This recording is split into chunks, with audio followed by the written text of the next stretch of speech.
Gratitude, they say, Gratitude, they say, is a powerful catalyst for happiness. My premier thanks goes to the Almighty God for how far He has brought me, for seeing me through the thorns and thistles of this journey. He has brought me to a successful end. Also, I would like to thank my family, Uncle Jeff, Uncle Junior, everybody who has supported me, my mom and my dad especially. They've really motivated me, and then they've proved to me that I'm able to do it. Thank you very much. I would also like to thank Majesty, Sister Mina, Robert. You've really helped me throughout this competition. I would also like to thank the management for seeing us through. Finally, my biggest thanks goes to my roommates. They've really supported me, motivated me, and proven to me that I am not weak. How can I exclude my church members? My mates from JHS, SHS, Auntie Sandra, Mama Loco, my Grandpa Tommy, thank you all so much. Inke, Nyayewaladon. Thank you all.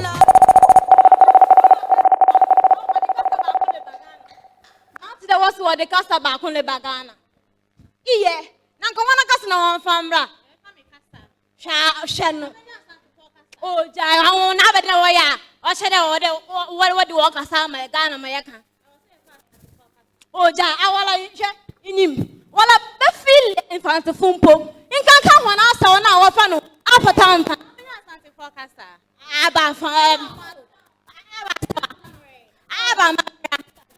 Now, why do you still one other 1 hour?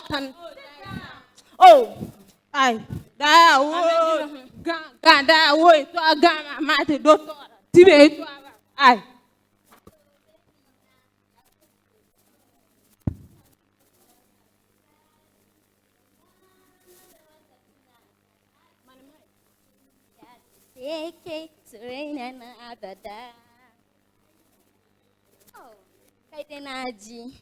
class, na sunka so say.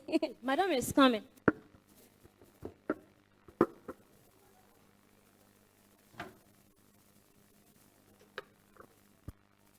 Your thing.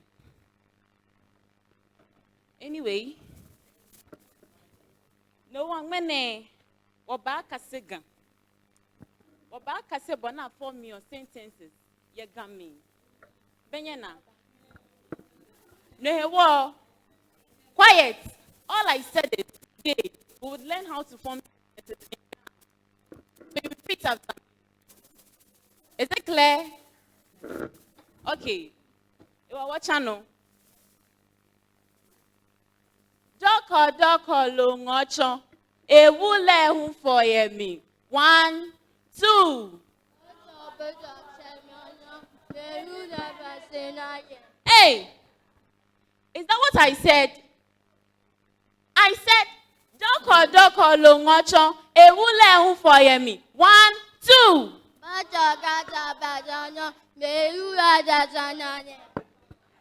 Is this what I told you? For the past few weeks, I've been teaching you the same thing and there's no improvement. What is happening? Madam, I will be a bank and tasso.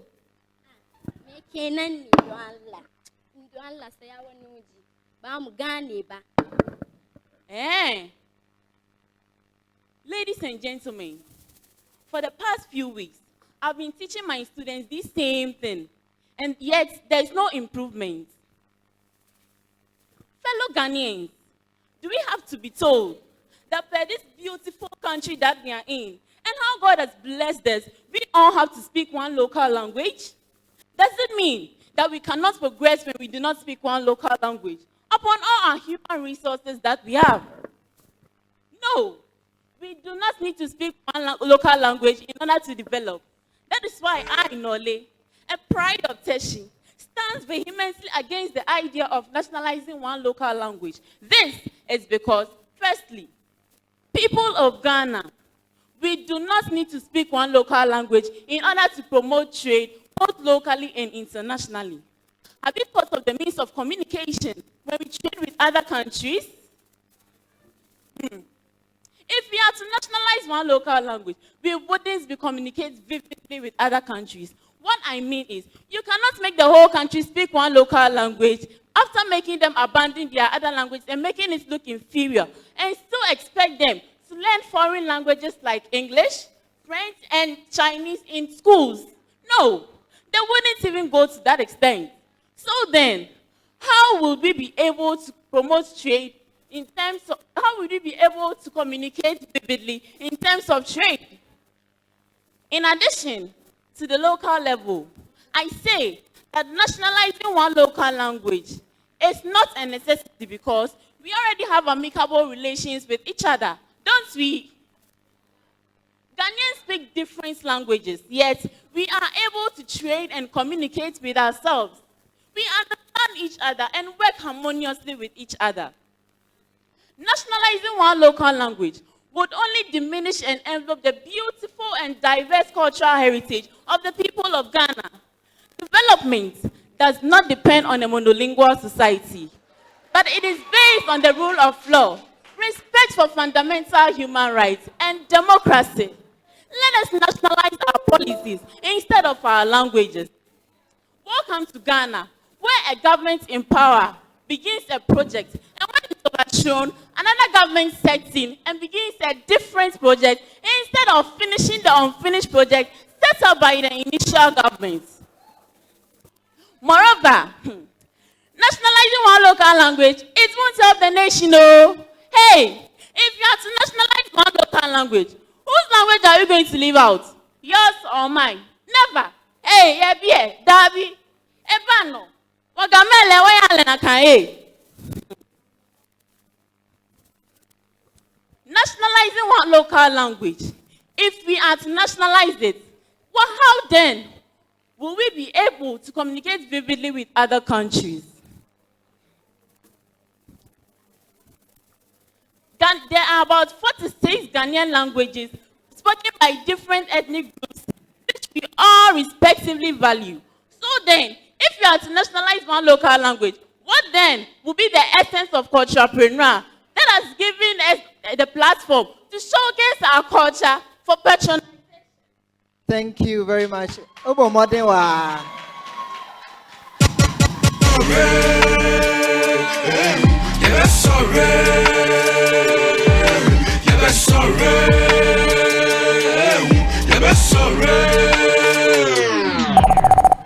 Now, straight to our judges. Let's hear from them. We want to take their comments. Norley, that was a wonderful performance. Thank you. And I actually like your points. Thank you. And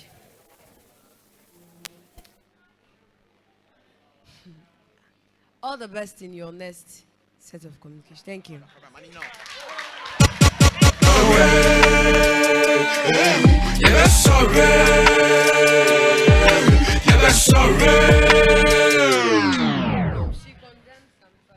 All right. Norley, not so quick. Of course, I stand with you. I agree, because when you are even making application outside, mostly they state if your first language is English language, then there's no need to write proficiency or standard exam. So on that note, I appreciate it, especially when you talked about foreign countries and communication. Very necessary. But to you think we can't accept one language, but I was expecting more of the negative side, that when we accept one language, like what you said, the disintegration, I was expecting more to condemn it. Absolutely, this is argumentative. So you show your side, both sides, you get it, for and then the against. So next time, if you are given the chance to condemn this thing, make sure that the negative aspect too, you talk more on that. Then you set your standard. Okay? You did well.